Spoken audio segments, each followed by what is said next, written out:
नमस्कार दर्शकों, कथा स्टोरीज में आपका हार्दिक स्वागत है। ईश्वर की कृपा और आशीर्वाद आप सभी पर हमेशा बना रहे। हमारे इस चैनल पर हम आपके लिए लेकर आते हैं वो दिव्य और पावन व्रत कथाएं जो पीढ़ियों से हमारी आस्था और भक्ति का आधार रही हैं। बहुत समय पहले की बात है। एक गांव में एक निसंतान बूढ़ी माता रहती थी। वो अकेली थी, पर उनका मन कभी अकेला नहीं रहता था, क्योंकि वो अपना सारा समय बजरंगबली हनुमान जी की भक्ति में लगाती थीं। उनकी आस्था अटूट थी। वो हर मंगलवार को नियम से व्रत रखती थीं। सुबह उठकर अपने छोटे से घर को लीप पोत कर पवित्र करती और फिर हनुमान जी की एक छोटी सी मूर्ति के सामने बैठकर घंटों तक उनका ध्यान करती थीं। वो दिन भर कुछ नहीं खाती थीं।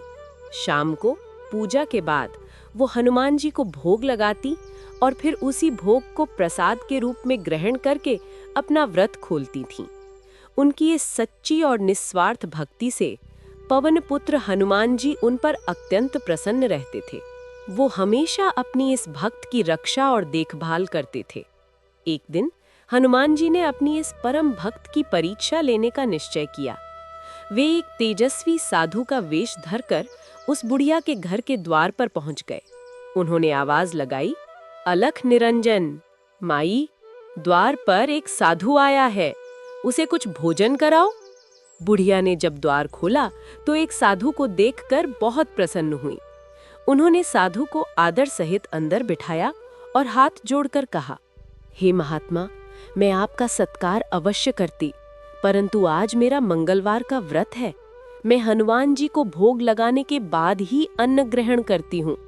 मैंने भोग बना लिया है, बस प्रभु को अर्पित करना बाकी है। आप कृपा करके थोड़ा इंतजार करें।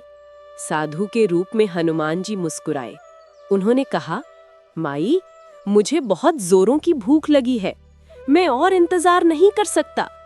तुम्हारे हनुमान तो पवन पुत्र हैं, वे तो भक्तों के मन की बात जान लेते हैं।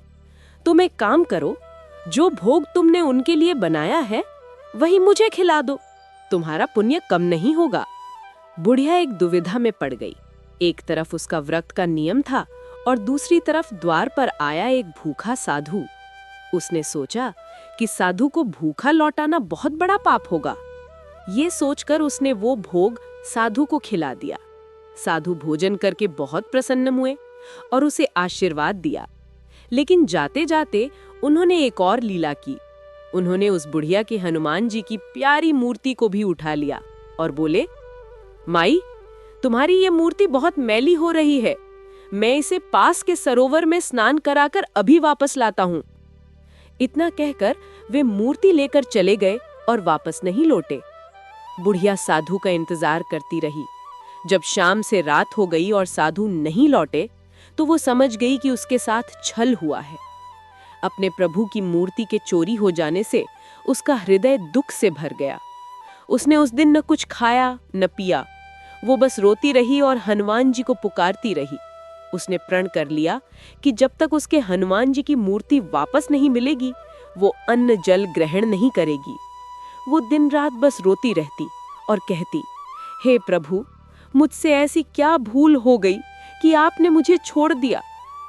उसका एक पुत्र था मंगलिया, जो काम के सिलसिले में दूसरे गांव गया हुआ था। जब वो कुछ दिनों बाद लौटा तो उसने अपनी माँ को इस दुखी अवस्था में देखा। उसने अपनी माँ से उनके दुख का कारण पूछा। माँ ने रोते रोते सारी कहानी सुनाई। अपनी माँ का दुख देखकर मंगलिया का हृदय भी द्रवित हो उठा। वो अपनी माँ से बहुत प्रेम करता था। उसने अपनी माँ को सांत्वना दी और प्रतिज्ञा की, माँ, तुम चिंता मत करो, मैं कहीं से भी किसी भी हाल में तुम्हारे हनुमान जी को ढूंढ कर वापस लाऊंगा। जब तक मैं मूर्ति लेकर नहीं लौटका मैं भी अन्न ग्रहण नहीं करूंगा। अपनी प्रतिज्ञा लेकर मंगलिया हनुमान जी की मूर्ति की खोज में घर से निकल पड़ा। वो गांव-गांव, नगर-नगर भटकता रहा। हर साधु संत से पूछता रहा, पर उसे मूर्ति का कोई सुराग नहीं मिला। ढूंढते ढूंढते वो एक घने जंगल से होते हुए एक समुद्र तट पर पहुंचा। वहां उसने देखा कि लहरों के बीच एक वस्तु चमक रही है। जब वो पास गया तो उसकी खुशी का ठिकाना नहीं रहा। ये वही हनुमान जी की मूर्ति थी जो उसकी मार के घर से चोरी हुई थी। उसने मूर्ति को उठाने की बहुत कोशिश की, पर वो उसे 1 इंच भी नहीं हिला पाया। वो मूर्ति किसी पर्वत की तरह भारी हो गई थी। मंगलिया समझ गया कि ये कोई साधारण घटना नहीं है, बल्कि ये स्वयं प्रभु की कोई लीला है। वो वहीं जमीन पर बैठ गया और भूखा प्यासा हनुमान जी का ध्यान करने लगा। उसने प्रण किया कि जब तक प्रभु स्वयं उसे दर्शन नहीं देंगे, वो वहां से नहीं हिलेगा। उसकी ये सच्ची भक्ति और अपनी माँ के प्रति उसके प्रेम को देखकर हनुमान जी अत्यंत प्रसन्न हुए। वे अपने असली दिव्य रूप में उसके सामने प्रकट हुए। हनुमान जी को अपने सामने देखकर मंगलिया उनके चरणों में गिर पड़ा। हनुमान जी ने उसे उठाकर अपने हृदय से लगा लिया और कहा, पुत्र, मैं तुम्हारी और तुम्हारी माँ की भक्ति से बहुत प्रसन्न हूँ। मैं तो बस तुम्हारी परीक्षा ले रहा था। ये मूर्ति तुम अब आसानी से उठा सकते हो। हनुमान जी ने आगे कहा, तुम अपनी माँ से कहना कि वो चिंता न करे, मैं हमेशा उसके साथ हूँ। तुम दोनों हर मंगलवार को मेरा व्रत करना, इससे तुम्हारे सभी कष्ट दूर होंगे। जाओ, घर लौट जाओ, तुम्हें वहां बहुत सारा धन मिलेगा, जिससे तुम्हारी गरीबी हमेशा के लिए दूर हो जाएगी। इतना कहकर हनुमान जी अंतर्धान हो गए। मंगलिया जब मूर्ति उठाकर खुशी खुशी घर लौटा तो उसने देखा कि उसके आंगन में गेहूं का एक विशाल ढेर लगा है और वो गेहूं सोने में बदल चुका है। उसने अपनी माँ को पूरी कहानी सुनाई। माँ और बेटा दोनों की खुशी का ठिकाना नहीं रहा। वो दोनों बहुत अमीर हो गए, लेकिन वे अपनी भक्ति नहीं भूले। वे पहले से भी ज्यादा श्रद्धा से हर मंगलवार का व्रत और पूजन करने लगे। जब उस राज्य के राजा को ये खबर मिली कि एक बुढ़िया और उसके बेटे को सोने का ढेर मिला है, तो उसके मन में लालच आ गया। उसने अपने सिपाहियों को भेजकर वो सारा सोना जब्त कर लिया और अपनी तिजोरी में रखवा दिया। उस रात जब राजा अपने महल में सो रहा था, तो उसे एक भयानक स्वप्न आया। स्वप्न में हनुमान जी अपने विशाल और क्रोधित रूप में उसकी छाती पर चढ़कर बैठे थे। वे गरजते हुए बोले, हे दुष्ट राजा, तूने मेरे भक्त का धन चुराने की हिम्मत कैसे की?